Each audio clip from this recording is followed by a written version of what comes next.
Hello प्यारे बच्चों, एक बार फिर से आप सबका अपने YouTube चैनल पर स्वागत है। तो बच्चों, आज हम आपको नवोदय विद्यालय के एडमिशन में कौन कौन से डॉक्यूमेंट आवश्यक होते हैं उनके बारे में आपको बताएंगे। इसलिए क्योंकि यदि आपका रिजल्ट अच्छा आता है, मतलब मेरिट में आपका नाम आ भी जाता है, और यदि आपके पास इतने डॉक्यूमेंट नहीं होंगे तो भी आप नवोदय में सिलेक्शन लेने से रह जाएंगे। तो आप लोग रिजल्ट से पहले ये जो डॉक्यूमेंट हैं उनको ज़रूर बनवा लें। तो देखते हैं ज़रा आज की क्लास को। तो सबसे पहले आपका आवश्यक डॉक्यूमेंट है वो है आधार कार्ड। तो आपके पास आधार कार्ड होना बहुत ही ज़रूरी है। वैसे तो सभी बच्चों के पास आधार कार्ड होगा, लेकिन किसी के आधार कार्ड में यदि करेक्शन हो, जैसे नाम में गलती हो सकती है, डेट ऑफ बर्थ में गलती हो सकती है, या एड्रेस में गलती हो सकती है, या अपने पिताजी के नाम में गलती हो सकती है। तो यदि इन किसी में भी गलती हो तो उसको आप लोग रिजल्ट से पहले करेक्शन करा लीजिए। ये आपके लिए बहुत ही ज़रूरी है आधार कार्ड। नंबर 2 आता है आपको निवास प्रमाण पत्र, जिसको बोलते हैं रेजिडेंस सर्टिफिकेट। तो आपको अपने नाम का, पिताजी के नाम का नहीं, अपने नाम का ही निवास प्रमाण पत्र बनवाना है कि आप कहाँ के निवासी हैं। ये आपके CSC केंद्र से बन जाएगा, सहज जन सेवा केंद्र से ही बन जाएगा, या आप लोग अपनी तहसील जाकर भी इसे बनवा सकते हैं। तो ये हो गया आपका दूसरा डॉक्यूमेंट। अगला डॉक्यूमेंट है जाति प्रमाण पत्र। तो ये भी आपके लिए बहुत ही इम्पोर्टेंट है, कास्ट सर्टिफिकेट। अब देखो बच्चों, यहाँ पे जो जनरल के बच्चे हैं उनके लिए कास्ट सर्टिफिकेट की आवश्यकता नहीं है। मतलब कि जनरल वाले बच्चों अपनी जाति सर्टिफिकेट नहीं बनवानी होती है। केवल OBC SC ST वाले बच्चों को ही अपनी कास्ट सर्टिफिकेट बनवानी होती है। अब देखो, यहाँ बात आ गई है तुम्हारी जाति प्रमाण पत्र की। तो यहाँ पे आपको ये दिखाना होता है कि आप लोग किस कैटेगरी से हैं। अगर जनरल से हैं तो जाति से मतलब नहीं रखना है। OBC वाले, क्योंकि उनको आरक्षण दिया जाता है, इसलिए यहाँ पर OBC के लिए जाति प्रमाण पत्र आवश्यक होता है। SC और ST में भी आरक्षण प्रदान किया जाता है, इसलिए इनको भी अपना जाति प्रमाण पत्र बनवाना आवश्यक होता है। अब बच्चों, आपकी जो जाति प्रमाण पत्र होते हैं वो 2 प्रकार के होते हैं। एक होता है आपका स्टेट मतलब राज्य का, एक होता है सेंट्रल का। तो आप लोग स्टेट का ना बनवा करके सेंट्रल का बनवाना, मतलब केंद्र का, क्योंकि कोई जो तुम्हारी कास्ट है वो सेंट्रल की जो लिस्ट है उसमें नहीं है। तो इससे आपका क्या होगा, अगर आप लोग स्टेट की जाति बनवा लोगे तो आपको एडमिशन टाइम में कुछ ना कुछ प्रॉब्लम उठानी पड़ सकती है। इसलिए आप लोग अगर संभव हो तो जो केंद्र की जाति प्रमाण पत्र होता है उसको तहसील जा कर के बनवा लीजिए, क्योंकि जो तुम्हारा सेंट्रल की जाति प्रमाण पत्र होती है वो CSC केंद्र से नहीं बनती है। इसको सीधा जाकर आपको अपने तहसील से ही बनवाना पड़ता है। तो ये हो गई तुम्हारी जाति प्रमाण पत्र की बात। अगला तुम्हारा डॉक्यूमेंट आता है आय प्रमाण पत्र का, कि जो आपका इनकम सर्टिफिकेट है ये क्यों ज़रूरी है। तो देखो बच्चों, यहाँ पर बात आ गई है आय प्रमाण पत्र की। तो यहीं पर हम आपको एक बात और बता दें कि जो आपकी फ़ीस है वो किस तरह होने वाली है। तो बच्चों, कक्षा 6 से लेकर कक्षा 8 तक के बच्चों के लिए कोई भी फीस नहीं पड़ती है। मतलब 6 से 8 तक जो तुम्हारी पढ़ाई होती है नवोदय विद्यालय में वो बिल्कुल फ्री होती है। तो ये तुम्हारा हो गया पहला पॉइंट। अब दूसरा पॉइंट है कि कक्षा 9 से 12 के लिए। तो बच्चों, जो बच्चे कक्षा 9 से 12 में पढ़ते हैं तो जो गर्ल्स होती हैं तुम्हारी लड़कियां, उनके लिए भी कोई फीस नहीं होती है। इसी प्रकार जो तुम्हारे 9 से लेकर 12 तक के जो लड़के होते हैं वो किस कैटेगरी के, ST और SC कैटेगरी के, उनके लिए भी कोई फीस नहीं होती है। और जो तुम्हारे BPL परिवार से बच्चे होते हैं, मतलब गरीबी रेखा से नीचे जीवन यापन करने वाले बच्चे, उनकी भी कोई फीस नहीं पड़ती है। तो ये इतने बच्चे हैं जिनकी जवाहर नवोदय विद्यालय में कोई भी फीस कभी भी नहीं ली जाती है।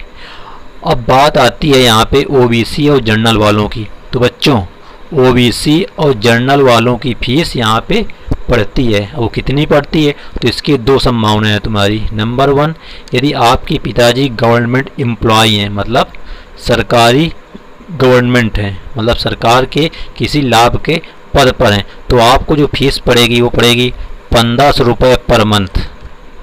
दूसरा पॉइंट, यदि आपके पिताजी किसी भी गवर्नमेंट के लाभ के पद पर नहीं है तो जो आपकी फीस पड़ेगी वो पड़ेगी 600 रुपये पर मंथ। तो बच्चों, ये तुम्हारा ओबीसी और जनरल के लिए कि आपको पिताजी यदि किसी सरकारी नौकरी में है तो आपको 1500 रुपये पर मंथ देना होगा फीस।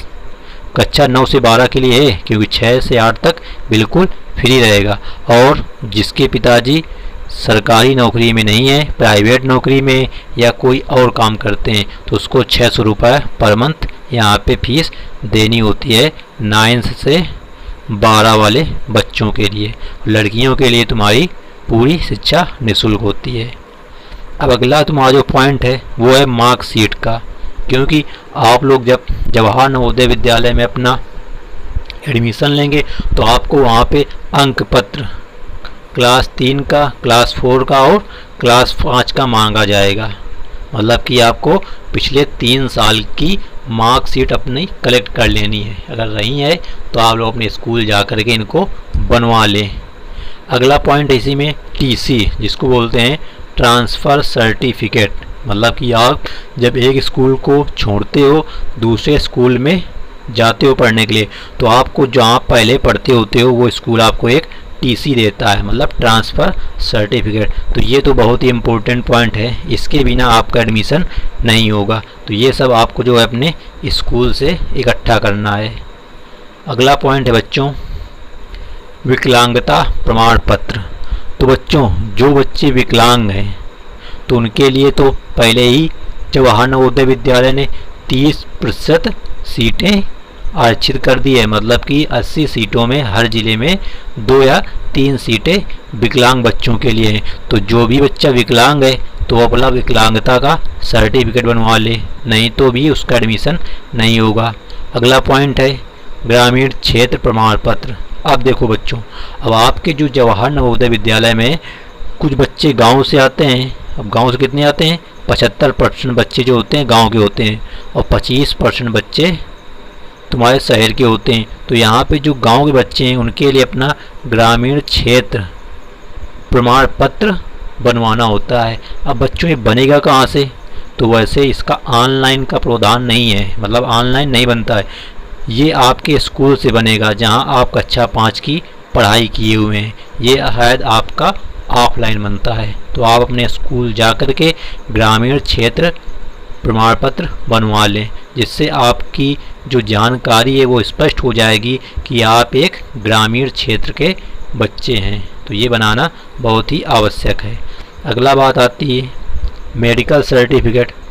तो मेडिकल सर्टिफिकेट भी तुम्हारा एक इम्पोर्टेंट मैटर पड़ता है कि आपको कोई ऐसी बीमारी तो नहीं है जो जन्मजात हो, जैसे होता है कलर ब्लाइंडनेस, मतलब आँखों में धुंधलापन दिखाई देना। तो ये सब की जानकारी के लिए आपको मेडिकल सर्टिफिकेट बनवाना आवश्यक होता है, जो सीएमओ द्वारा जारी किया जाता है। अगला पॉइंट है आपका शपथ पत्र।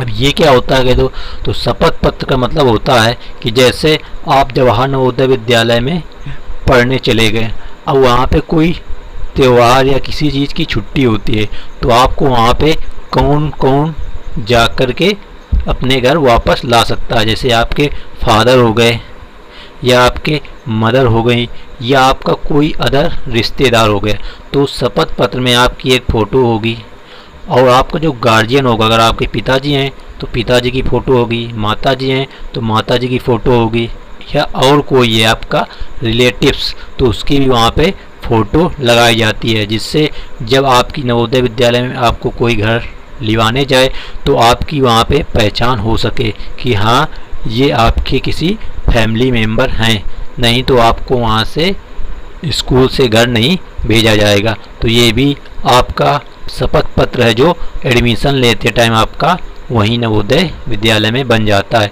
तो इसकी आपको टेंशन लेने की ज़रूरत नहीं है कि शपथ पत्र कहाँ बनेगा। जब आप लोग एडमिशन लेने जाएंगे स्कूल तो वहाँ पर ही आपको ये शपथ पत्र बना दिया जाता है।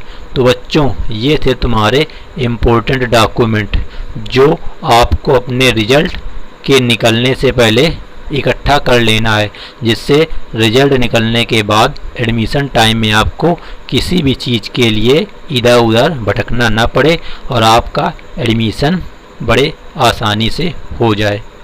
तो बच्चों ये थी जवाहर नवोदय विद्यालय से संबंधित कुछ महत्वपूर्ण जानकारियाँ। उम्मीद करते हैं बच्चों कि आपको ये वीडियो अच्छी लगी होगी।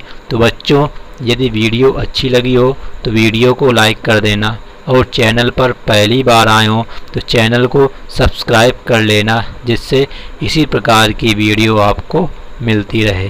Thanks for watching this video.